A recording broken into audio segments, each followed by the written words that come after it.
This is quite a nervous Prady. He's more nervous than he usually is. You nervous about the test? A little bit, yeah. Okay, well, I've taught him to drive.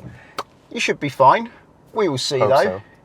I'll go and get your examiner. I'm going to try and do it like the new test, and the only differences between this and the real test is I won't allow him to damage the car. I won't allow him to damage the clutch, the gears, hit the curb, or cause minor damage by hitting a post, which they may do on the real test. Anyway, let's get your examiner. Yep.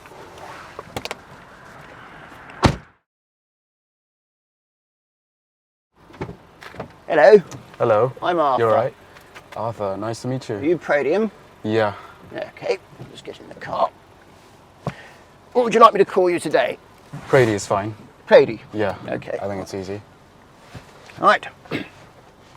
Well, would you like me to tell you about the test? Yes, please. It's going to be between 38 and 40 minutes. It's going to take into account various road and traffic conditions. You will be following the sat-nav for this test. Yeah. I may ask you to do the emergency stop. I will ask you to do one manoeuvre. And I think that's about it. Right. I need to ask you a question though. Yeah. Which one haven't I used lately? How do you check your brakes before starting a journey? So the brake pedal should not feel spongy. It shouldn't feel like the clutch. It should be quite firm. And you can test them at low speeds. And when you brake, the car shouldn't pull to one side. Yeah, okay. Right. The sat-nav is set. Follow the sat-nav unless I tell you to turn left or right. Okay. So, you can move away when you're ready, please. All right. During this video, I will try something different and skip to the hazards, junctions and manoeuvres. Straight away, I'm going to ask him to pull over to do the angle start. Pull over on the left just before the black car. Don't worry about the driveways. Turn right onto Stalin Road. Be a car length before the black car, please. Turn right onto Stalin Road, then turn right onto Roosevelt Way. Problem with the sat-nav is she talks over me. That'll do. Okay. Thank you. Move away when you're ready, please. The purpose of this exercise is to see if the driver can drive around a vehicle that is parked in front of them safely. Good observations, good control, that felt safe. Turn left onto Roosevelt Way, then you will arrive at your destination. That destination's just a way marker. Okay.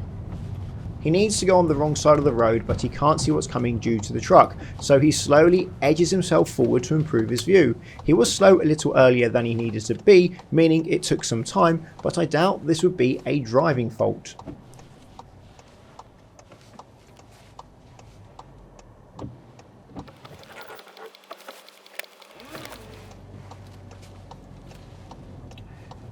Okay. You have arrived.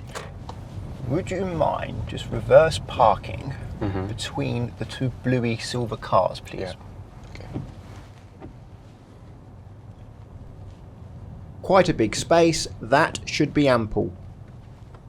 The rear window is starting to get misted up. It's his responsibility to keep it clear, but he does signal to try and let the car behind know what he's about to do. Throughout this manoeuvre, he maintains good observations all around and he maintains good control of the car.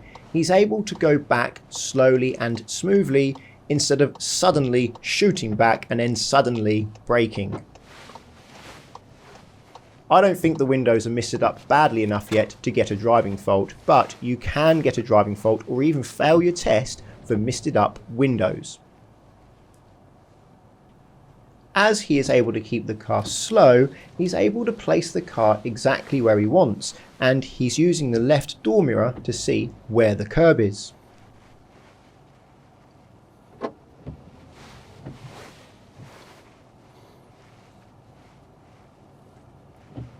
What's making this more challenging is that he's actually trying to get over a bump in the road, which is making the car roll forwards, making it harder for him to go back slowly and smoothly. He did well. It's a slight bump, but Are you finished? yeah. Thank you. Now usually to do the parallel parking exercise, your examiner will ask you to pull over at the side of the road first and then do it. I cheated a bit here in getting Prady to do it when he was on the move, because there wasn't, well, I know on this route there's not going to be an option to do one otherwise. But you would be pulled over at the side of the road. They'll say, put up alongside that car and reverse park behind it. Yeah. I felt wasn't 100% necessary for me to do that. That's what's going to happen on the real test. Of course. Okay, move away when you're ready, please. Okay. Continue following the sat-nav.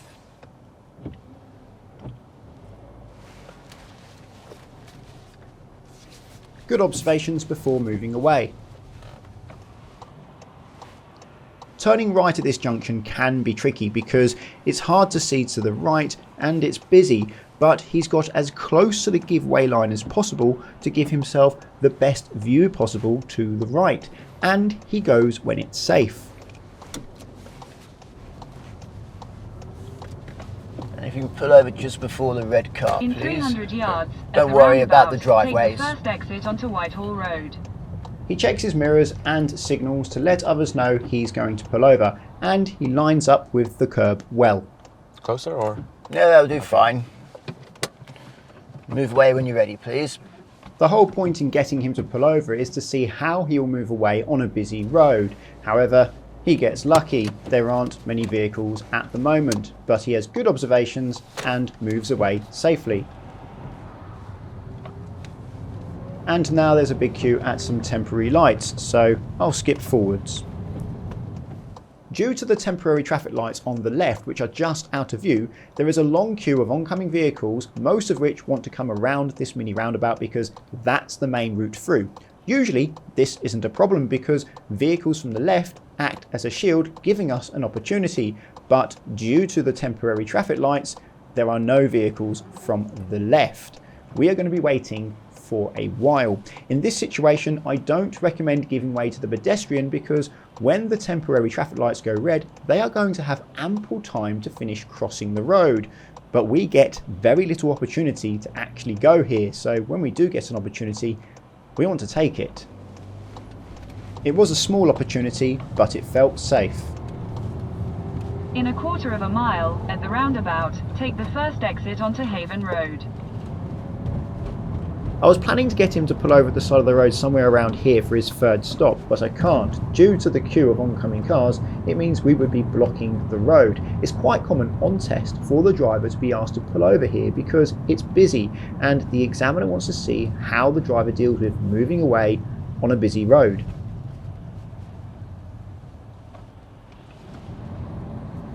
At this mini roundabout, he slows down early enough that he has plenty of time to see if it's safe to go without risking braking harshly at the line. There are plenty of shields and he goes when it's safe. That's my shield. When you can you show me how to demist the rear window, please? Yes. I decided to choose a show me question that would actually help him. Oh, look at that. He's a bit misty at the back, isn't it? Don't expect a real examiner to give you the same help. An appropriate question if there ever was one. Yeah.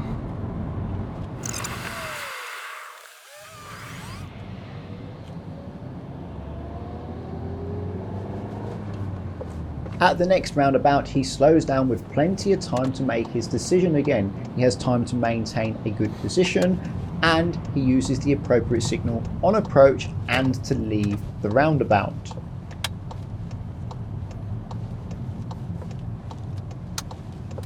In 300 yards, at the roundabout, take the second exit onto Eastern Approach. Good mirror checks when leaving the roundabout. He was in the right lane for going around the roundabout and he needs to move across the left lane to leave, so it's important to check to the left. There are two lanes on this road, but the line has faded. He knows the area, which is why he knows it's actually two lanes.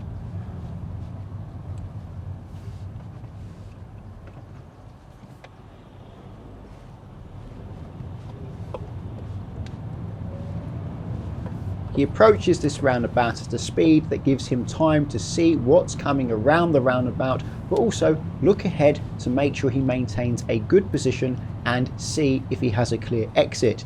He's able to stop smoothly when he needs to give way. He also looks ahead before he gets going. And his signal to leave is well timed. Exit the roundabout onto Eastern Approach.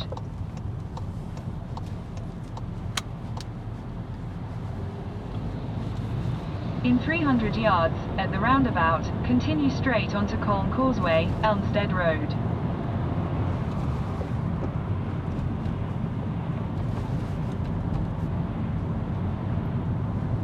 He starts slowing down on approach to the roundabout. He prepares second gear and brings the clutch up, meaning he's ready to go, but also slow enough that he can stop easily, but he can't see very well to the right due to the queue of cars, so he slows down even more until he can see.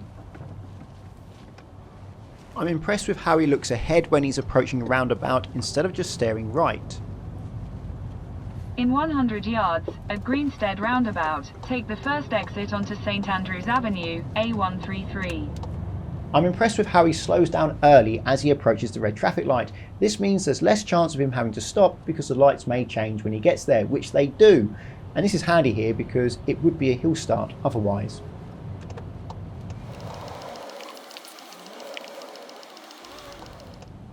His exit is blocked, so he waits. As the exit clears, he sees a shield and goes when it's safe.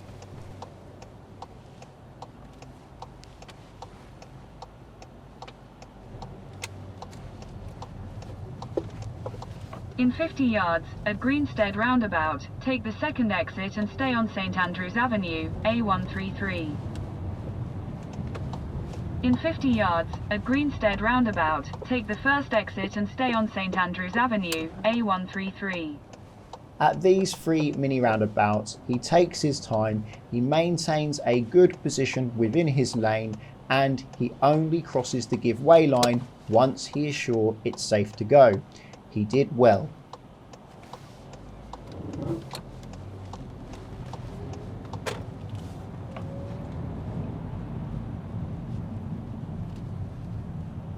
At this roundabout, like the other roundabouts he's done, he goes at a speed where he can stop smoothly by the line if he needs to, and he's able to make sure he can look ahead as well as right to maintain a good position. He only crosses the give way line when he is sure. He doesn't rush or panic. I feel safe.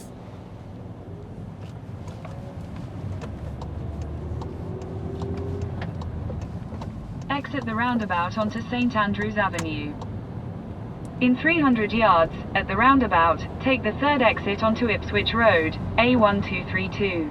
I didn't notice this straight away, but the sat-nav has changed our route to avoid traffic. This means I'm not going to be able to test him the way I want to test him, so I step in. Cancel the signal. We're going ahead at this roundabout, second exit. Oh. You can use this lane. Ignore the sat-nav for Okay. now. She's changed the route without me giving her permission. I see.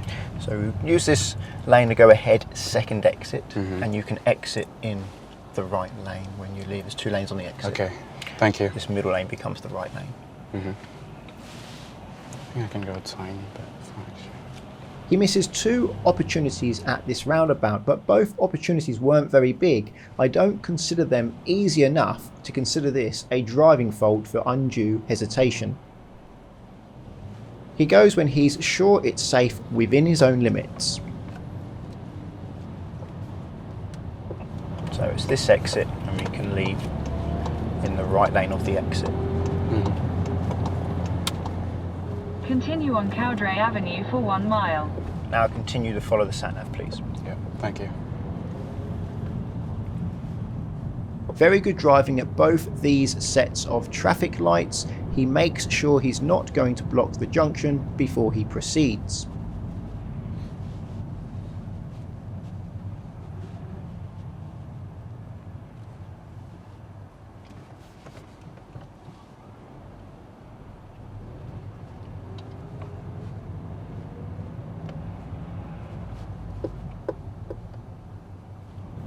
He holds back to make sure he's not going to stop on the yellow box. I think, I can leave that clear.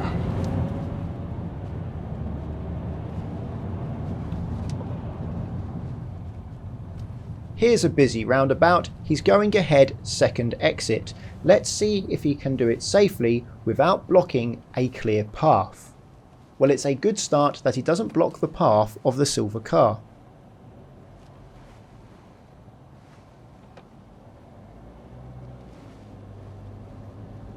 He can wait at the island if he needs to.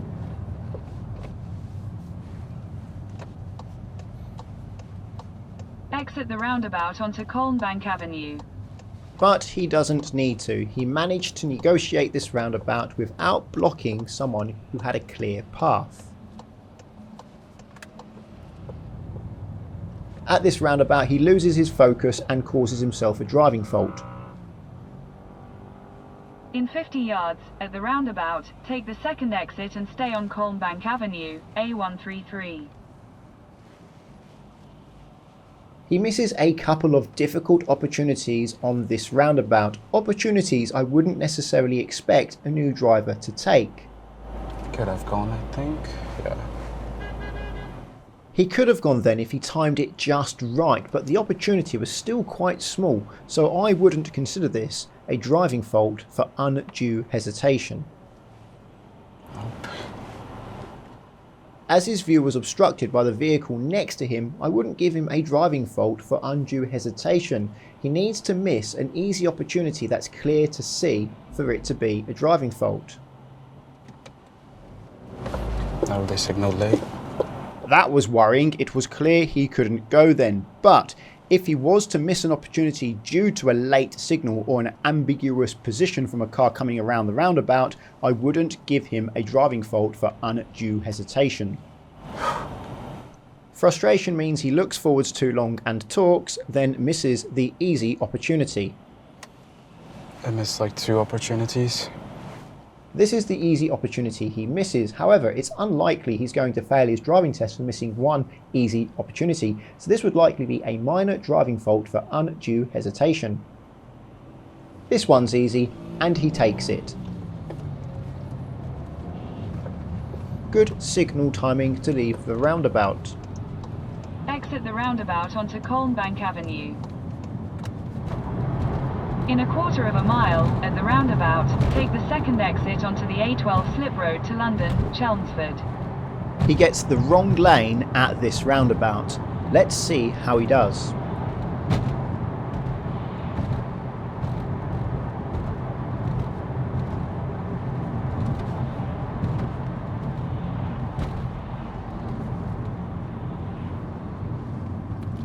He approaches and enters the roundabout safely. Then he realises he is in the wrong lane. Instead of continuing to the correct exit in the wrong lane, which may be unsafe as others may not be expecting him to do that, he decides to take a different exit. Oh, I'm in the wrong lane.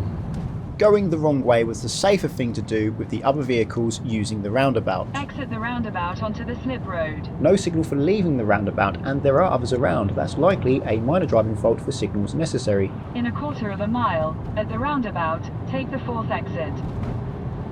Using the incorrect lane at a roundabout can be unsafe, and therefore it can easily cause a driving test to fail. So going the wrong way on that occasion was a safe and sensible thing to do.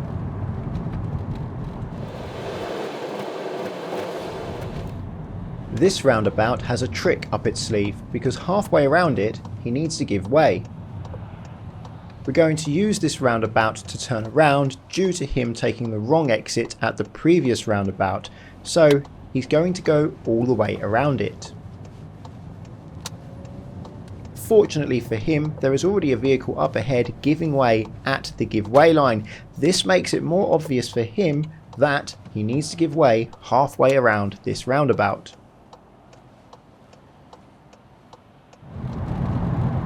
Second take at this roundabout, hopefully he goes the correct way this time so that we get to do the 70 mph road.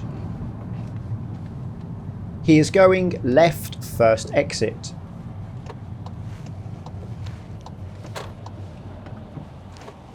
A late signal, but it didn't cause any harm. Again, he approached the roundabout at a speed where he doesn't risk braking hard, and he only goes when he's sure it is safe. Exit the roundabout onto the slip road. Continue for half a mile. This dual carriageway currently has a 50 mph speed limit, and soon he's going to need to merge with the right lane. We are just about to go past the second sign warning him that he needs to merge with the right lane. He needs to merge soon. In a quarter of a mile, merge onto A12. There are also arrows on the road warning him that he needs to merge, but he's not checking to see if it's safe. He realises just in the nick of time and checks to see it's safe before he moves to the right lane. Merge onto A12, then you will arrive at your destination. This could have easily been a serious mark if there was a vehicle approaching from behind and he had to use the hatch markings due to his poor planning. No, that's bad. I didn't know we had our own lane. He thought he had to merge onto the dual carriageway, but he had his own lane. If he was paying more attention to the road signs and markings, he would have been far better prepared. You have arrived. The speed limit at the moment is 70 mph. Continue following the on sat A12 nav. for half a mile. Notice the vehicle on the right start to overtake us, and then Prady accelerates, keeping the vehicle next to us.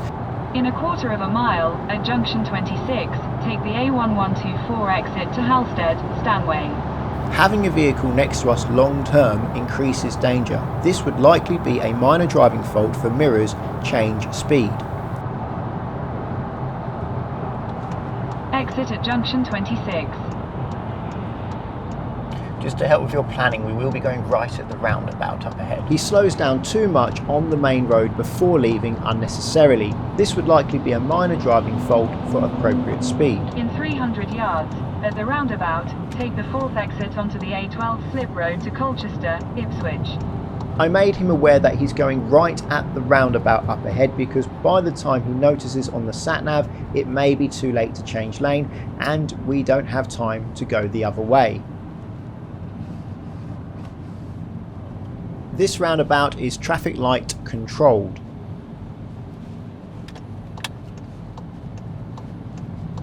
Late signal there.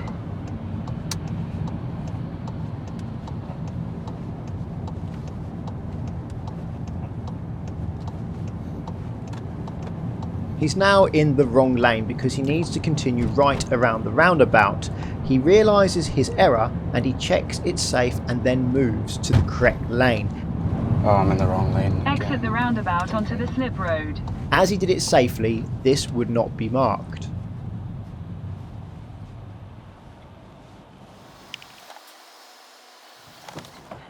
The exit from the roundabout he is taking is a slip road onto a 70 mph dual carriageway, meaning it's likely he's going to need to accelerate to between 60 and 70 mph to merge safely, and it's quite a short slip road, so he doesn't have much time.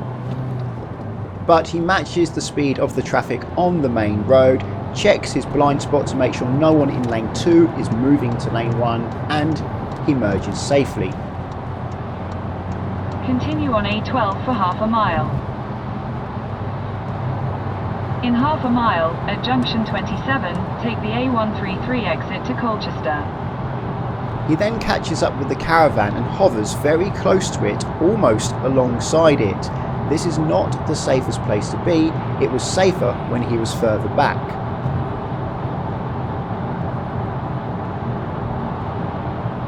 Exit at junction 27. He followed the sat-nav well. He seemed to be aware that he needed to stay in this lane in order to take the exit that the sat-nav wanted him to.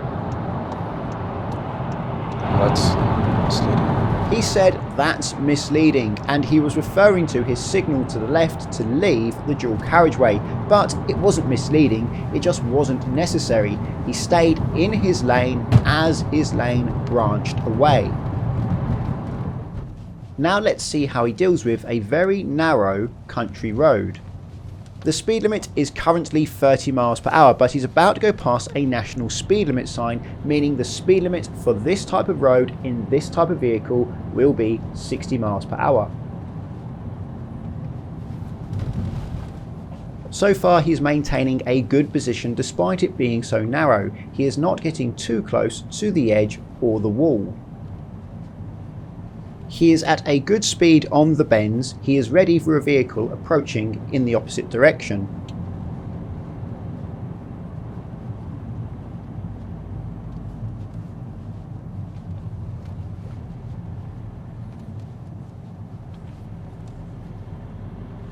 Here is the national speed limit sign. Many are surprised that such a road has a 60 mph speed limit, but it's a limit, not a target. Going 60 miles an hour is not the goal. If there were repeated incidents on the road, then the speed limit may be lowered. It has actually been shown that lowering the speed limit on these types of roads can actually increase average speeds, as if the speed limit is within reach, the driver is more likely to treat it like a target and try to reach that limit. On test, this is the driver's opportunity to show me what they think a sensible speed is. So far I have felt safe. If a vehicle comes the other way, it's going to be a tight squeeze, but he's been at a speed where he is ready for it.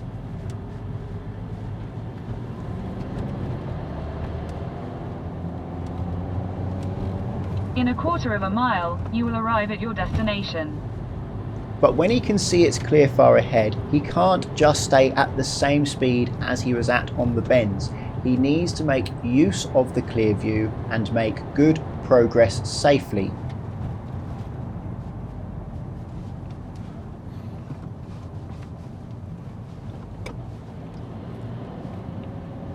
You have arrived. Please continue following the sat-nav. That's just a way marker. Okay. Head northeast on Baker's Lane towards Ramparts Court. It would be possible for a more skilled driver to drive faster on some parts of this road whilst still being safe. I would drive faster on some of these straights, but so far I am happy that he is making adequate progress for the condition of the road and his view. To pass the driving test in Great Britain, you don't need to be a highly skilled, seasoned driver. You need to be safe, legal, you need to make adequate progress, and you need to have consideration for other road users.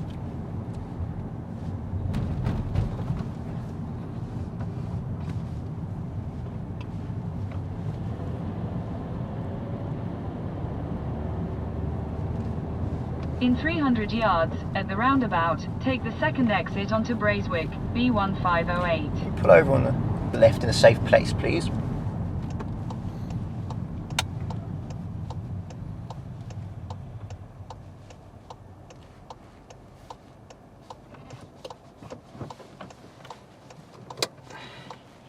Okay, we can end the test there.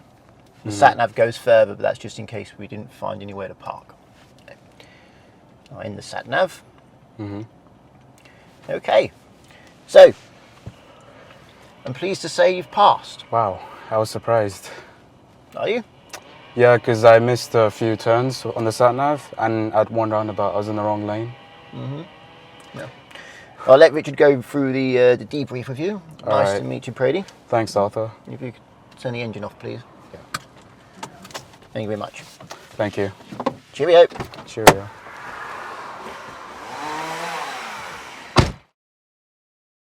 So we've had to move somewhere else from the end of the test because where we stopped there was a sign saying hedge trimming, but someone was, would you say they were cutting down their tree? It was very noisy. Yes, big logs coming off. So I'm going to go through 3 main points from the test. You did pass. It wasn't a perfect drive. You've seen the debrief throughout the video. I've made points of what he's done good and what he's not done so good. The 3 things that come to mind there that need improvement. 1, I've written them down. Yeah. In case I forget. Yeah, the caravan on the dual carriageway. And I know it's not just a caravan. There was a car sort of passing you, and then you accelerated and you're staying next to a car when we were going the other way on the dual carriageway before we left.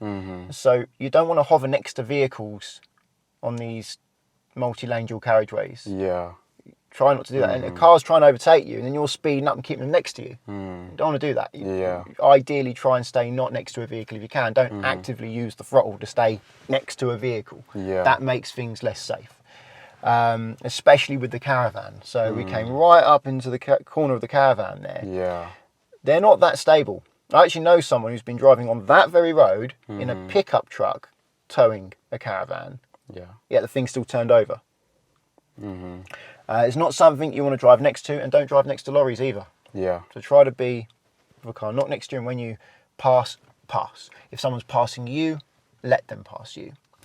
Another one was the sat nav. You need practice following the sat nav. Yeah. You're looking at the current direction, but you're not looking further into the map to see where you're going later. So, okay, you're leaving the dual carriageway, but then you're turning right at the roundabout. If you're leaving a dual carriageway, you're coming up to a roundabout most likely.